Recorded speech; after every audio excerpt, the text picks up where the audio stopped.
Hello and welcome to Rajya Sabha Television. You're watching The Big Picture with me, Frank Razan Pereira.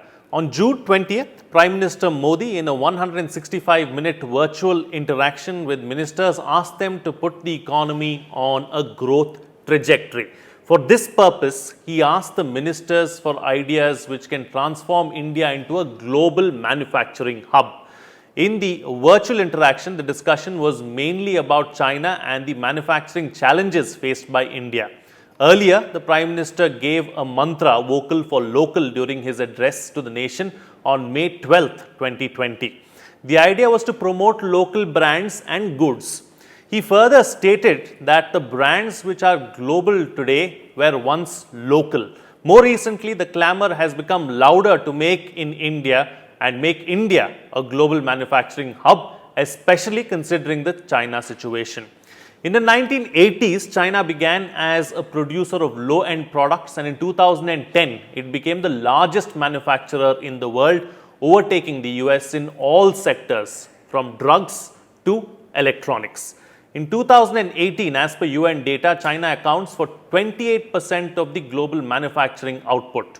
On this edition of The Big Picture, we will analyze what needs to be done to make India a global manufacturing hub.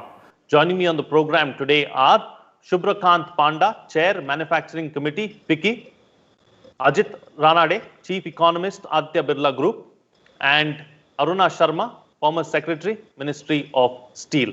Thank you to all my guests for joining me on this edition of The Big Picture. So, Ms. Sharma, I'd like to begin the program with you. Let's first start and analyze and understand what is the status of manufacturing in our country as it stands today. Let me be very clear and blunt about it. Unfortunately, over last number of years, the small manufacturers sort of metamorphosized themselves to become traders because of the tough labor laws, of expensive credit, of expensive power. They found it more lucrative to import from China and other countries and market it here. And as far as the fast-moving goods up there, the branding does not make a difference. And that is how it went about. But assembly in electronics saw a big jump in the mobile sector in the country. And of course, in steel, we became number 2 in the world on steel manufacturing. Cement, we are strong. Aluminium, we are equally strong. But if you look, the major boost what the Prime Minister has been talking about has to be in the MSME sector, because that is where the major market lies and that is where it moves. And the Indian manufacturers lost a lot of space there to that of heavy imports, which were cheaper, better looking, fast rolling. And the reason behind it, like I said, an add-on reason was there was a complete lack of research in that sector. They were going on in the hackneyed matter, the market feedback, the modification of the goods, using better technologies, all that got missing. Now from there, this is an opportunity to restart, and that restarting is going to make the whole difference. And for that, you have to really work hard.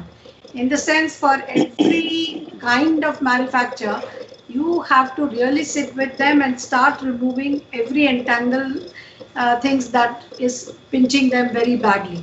So it could be as simple as loading, unloading times. It could be as difficult as getting a new technology and machinery to go ahead with it. So this combinations has to be a very fast reactions. Otherwise, we have what we lacked and what we lost the time.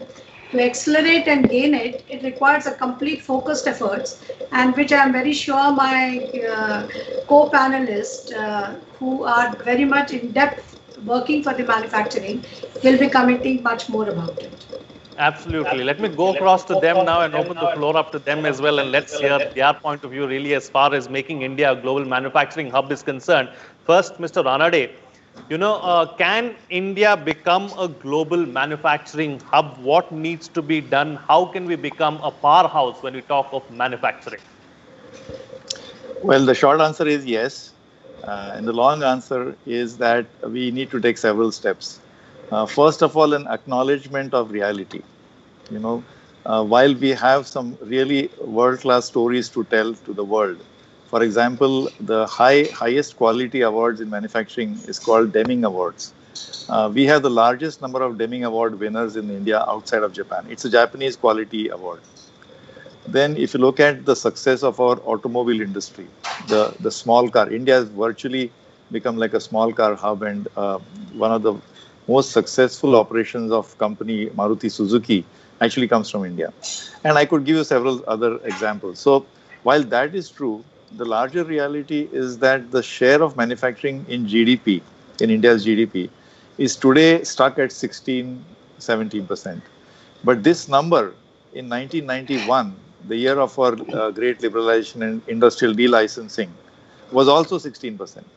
So over 30 years, we have not managed to move the needle from 16-17% higher. The national aspiration, as per the national manufacturing policy, is to go to 25%. So, we need to acknowledge what is, I think Dr. Sharma referred to some of them.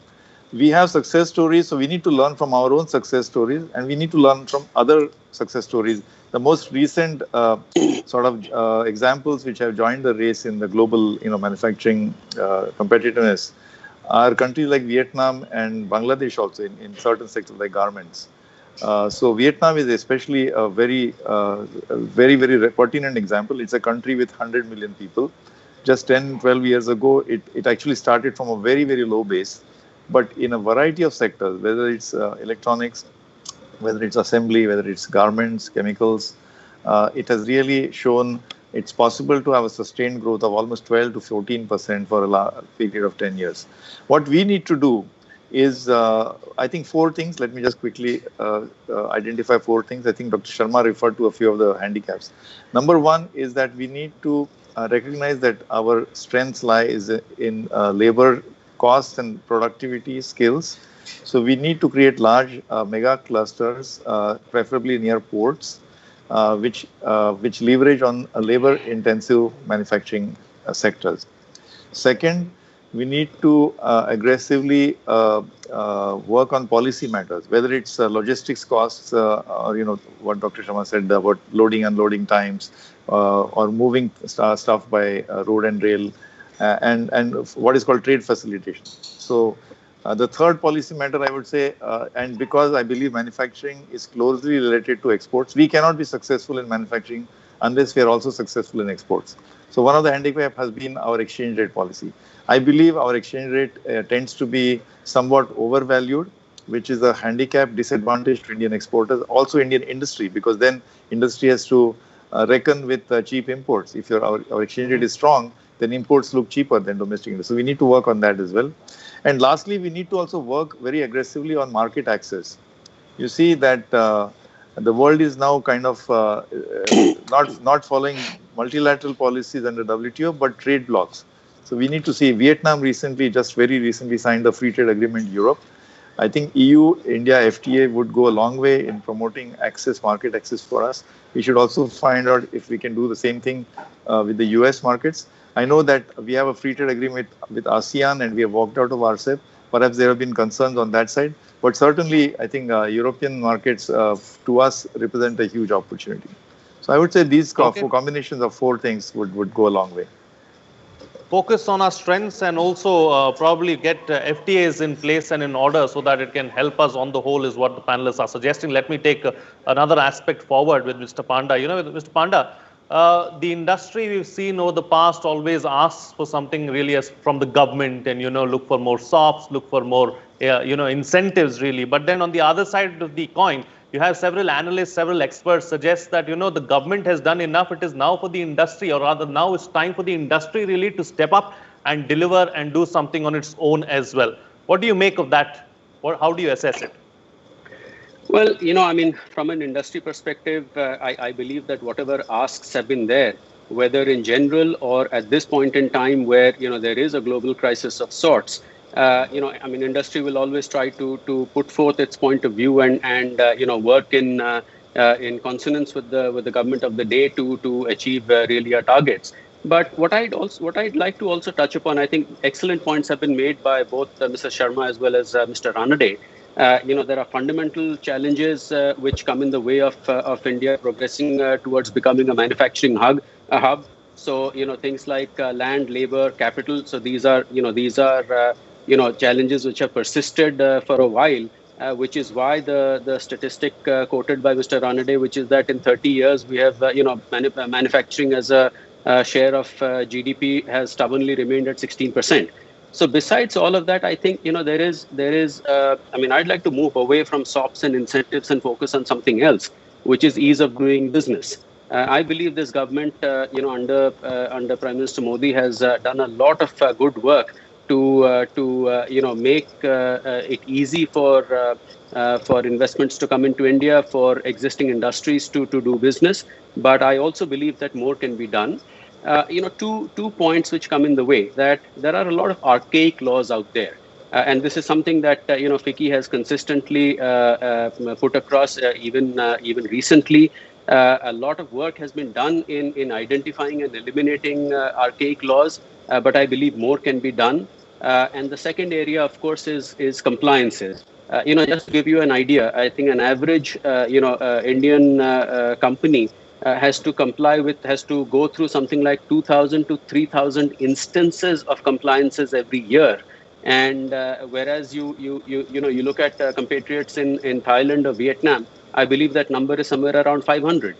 And so I think the need of the day is to actually look at the fundamental issues like land, labor, and capital, but also look at issues like compliances, which can be eased up. And by the way, by easing up on compliances, we are not saying allow a free run to companies to do as they wish, but follow the principle of trust but verify. Okay, all right. So, taking the discussion forward, I want to take up a point that Mr. Ranade raised with you, Ms. Sharma, and talk about, success stories.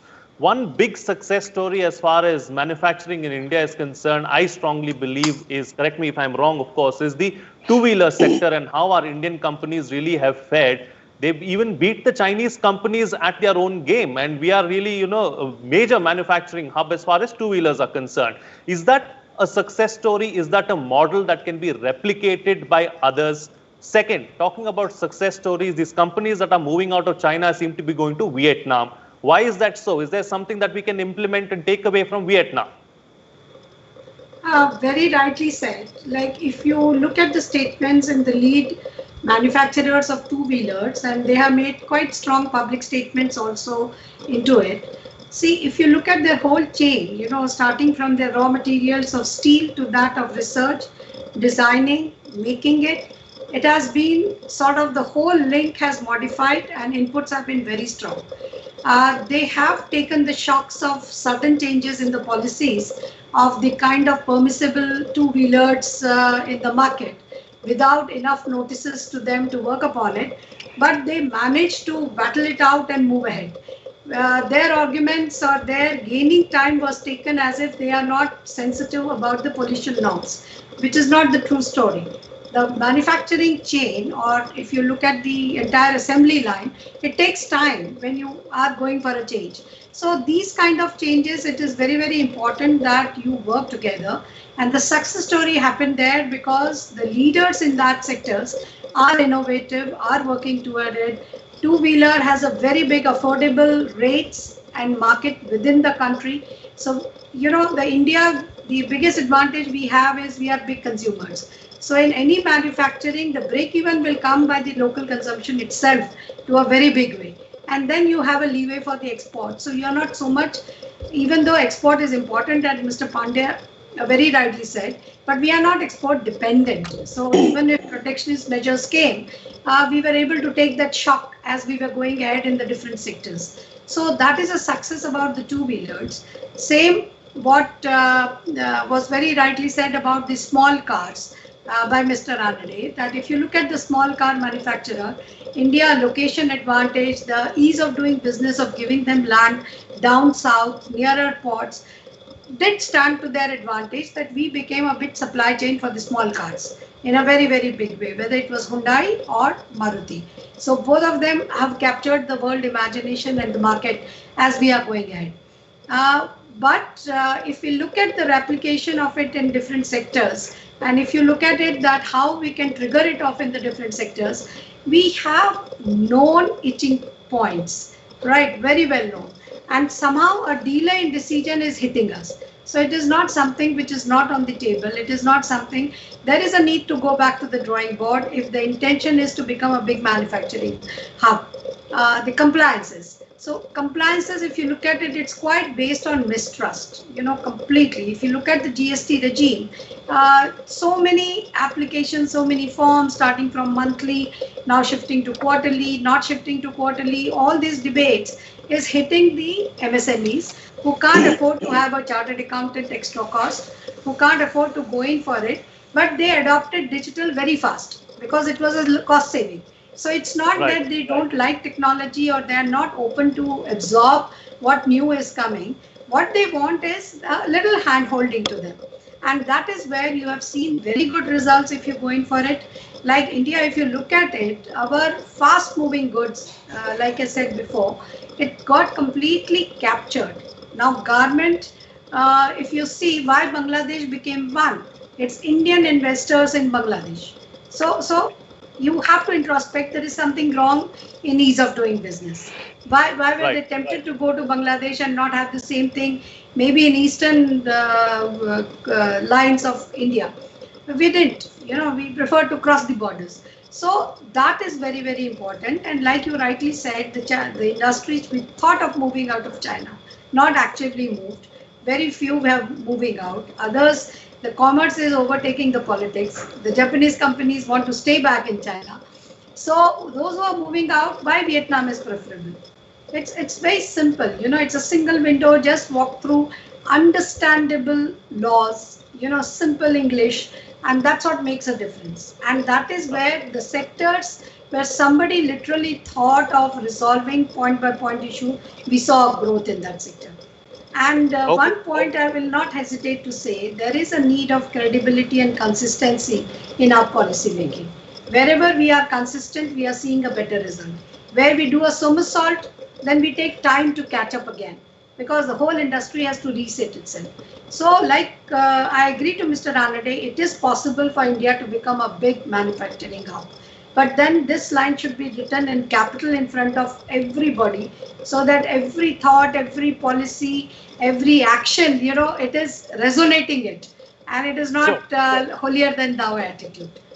Right? Okay, all right. Taking the discussion forward now, Mr. Ranade, how do we ensure that our products are competitive really as far as some of their peers outside are concerned? Because at the end of the day, it comes down to economics. Plain simple fact, people want the cheapest and the best goods out there. So whoever can give it to them at a cheaper rate, they will go to them. Local for vocal and all of that, is a great slogan. It's good, but beyond the point, it comes down to economics. Absolutely. I think you hit the nail on the head, Mr. Frank, that actually one key metric here is what is called R&D. Now, research and development is the responsibility not merely of the government, not merely of public sector companies, but also private sector companies. India's R&D spend in industry as a percentage of GDP is 0.7%. Our peer countries themselves, even Vietnam, they are spending almost 2%. What to speak of countries like Israel and some of the European countries? I don't even go there. So we need to at least double, not triple, I would say. We are spending 1.54 lakh crores, of which much of it is coming from the public sector. This needs to go up to 6 lakh crores. You see, you talked about competitiveness and quality. This cannot happen unless we make a commitment to R&D. The fantastic discussion we had about the two-wheelers, because the what we forget is there was a whole ecosystem of developing ancillaries, developing the suppliers, the partnership with the Japanese quality movement. Let's not forget the Japanese have played a role in our evolution of the two-wheeler industry. But R&D was a very, very important part of it. So we have to spend more money on R&D. Now, what is required to promote R&D? It's not only tax policies. It has to go all the way up to our education system. Much more partnership between industry and academia. See, academia tends to be by themselves. We don't see enough academic industry partnerships in terms of projects, in terms of collaborations. And let's not forget that quality will come by competing in the exporting markets. I would say, as far as exports are concerned, there has to be a three-way partnership. Our diplomatic missions abroad, our industries ministry taking the lead along with other interministerial group, and our industry chambers like FICCI and CII.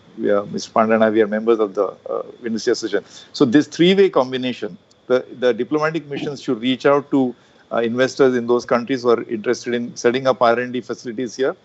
Our ministry should take the lead, industry, and our industry association will connect small and medium enterprises and companies to this effort. By the way, the Prime Minister's Economic Advisory Council has recommended that we set up 3,500 R&D hubs, export-oriented R&D hubs in the country. So I think if I have to give one short answer to your question about quality and cost, and ultimately the consumer is the final judge. I would just like to end by quoting Mr. Tim Cook, who is the chief executive of Apple, which is the most valuable company in the world. So, Apple turnover from China, despite all the height of the US-China trade war, there's so much heat and friction. But Apple turnover from China is $220 billion, $220 billion, of which $185 billion is exports from China. And he was asked, how come you're still in China? He said, I'm in China not for the low cost. I'm in China for the quality and the talent. So when you have that here, investors will come here for sure. So we need to promote that whole system and culture. I think R&D, Absolutely. academia, industry linkage is the key. We need an entire ecosystem really, and we need a systemic change if we need to become a global manufacturing hub, is what Mr. Ranade is suggesting. Taking the discussion forward now, Mr. Panda, you spoke about archaic laws in your opening remarks. Now, this is something that always comes up when we talk about manufacturing, this issue of labor laws and the entire, labor issue that we have. Your thoughts on that, and do you believe that we need major labor reforms as well if we have to become the kind of manufacturing hub and that the Prime Minister dreams for us? Yes, I do. So let me split up the archaic laws into two sections. One is more fundamental, such as labor laws, and that is something that will take a little bit of doing. But you can skin the cat in many different ways. I mean, for example, the fixed employment policy, which has come into place a couple of years ago, is a very good move, because when we talk about labor reform and labor laws, the immediate hue and cry is about hire and fire policy. I don't think it necessarily boils down to hire and fire. I mean, it can be looked at in different ways. How do you provide flexibility to industries to scale up employment when there is demand, and not be stuck with a high level of employment if there is a downturn of any sort? That is the essential aspect of it. So yes, I mean, if you Mr. Ranade talked about a cluster approach to manufacturing, ideally located next to ports, so that logistics are simple and all of that. I mean, if we take that concept a little bit forward and say that, look, how do we, at least in those clusters, make labor laws a little bit little less onerous, while of course ensuring that adequate protection is there so that no one is exploited. The second aspect that I would like to get into, in as much as archaic laws are concerned, is there are a whole host of other laws and compliances besides labor laws. And I mean, there are some outright archaic ones. I mean, we have recently come across something while doing a research paper, that there is actually a rules dating back to 1963, I believe, which is called the Maternity Benefits for Circus and Mines rules. I mean, why is that there in the statute in the first place, right? But even if you look at something like the Factories Act, which is really now the all-encompassing approach to regulating how industrial establishments run. I mean, there are myriad provisions in there, such as how many times urinals should be whitewashed in a year, and the answer, by the way, is 4. And what is the capacity of the buckets required to fight fire, which is 9 liters. So we have to get away from that prescriptive approach to allowing a little flexibility. I endorse the point that Arunaji made about that there is a mistrust in when laws are formulated, which is why I use that famous terminology of trust but verify, because there are lots of inspections and approvals which are given on a quarterly basis, on an annual basis. Now, I firmly believe that that is something that can move towards self-certification, with a random check, so that nobody is misusing the provision of self-certification to have an unsafe operation which is going on, and have exemplary punishment if somebody is misusing that freedom. But we really have to move from mistrust to an approach of trust but verify. Okay, time now to get closing comments from all my guests with the best way forward. I've got limited time on the program, 3 minutes left. So in 1 minute each, I'm going to get closing comments from all my panelists, starting first with you, Ms. Sharma. Best way forward. The best way forward is that be very clear that yes, it is possible. And to be possible, what all boxes are to be ticked should be ticked. And those boxes has to be very introspective, not defensive, and aiming towards getting it. There are 10 sectors which I have identified where we have a holistic approach. So whether we become the highest producer in agriculture, whether the second one we go for a step up, value addition in the rural India itself. Number 3 is mining and its related value addition in terms of steel, aluminium, bauxite, mines, whatever we want to go in for. Then the fourth one, which is very, very important, is the food security aspect of it, that how do we go about it.